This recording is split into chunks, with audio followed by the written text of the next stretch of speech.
Ассалаумағалейкум достар. Бүгінгі менің айтатыным құлпынай жемісінің адам ағзасына пайдасы. Видеоны көрмей тұрып, подписаться мәзірін басып, менің каналыма тіркеліп кетіңіз.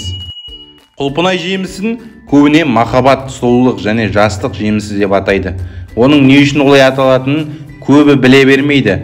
Бүгін сіздерге құлпынайдың адам денсаулығына қаншалықты пайдалы екенін айтатын боламын. Құлпынай жүрек қан тамырлары ауруларының алдын алады. Бүгінгі таңда әлем бойынша жүрек қан тамырлары ауруларынан қайтыс болып жатқандар көбейіп келеді. Егерде ас мәзіріңізге бұл жемісті қоссаңыз, аталмыш аурудың алдын алуға болады. Өйткені оның құрамында холестерин деңгейін төмендететін эллагавалық қышқыл бар. Сонымен қатар құлпынайдағы С дәрумені қан тамырларын қалыпты деңгейде ұстайды. Құлпынай жемісі беттегі пигменттік дақтарды кетіреді.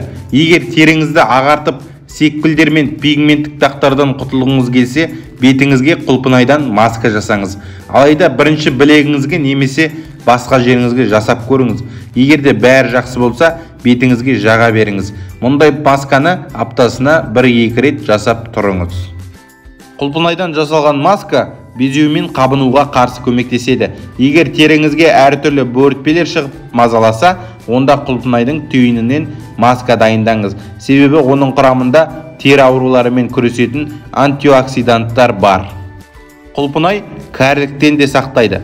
Құлпынайдағы антиоксиданттар бос радикалдарға қарама-қарсы әсер етеді.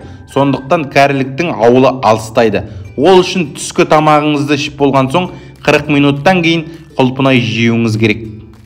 Құлпынай тісіңізді ағартады. Құлпынайдың құрамындағы С дәрумені тісі сарғаюдан құтқарады.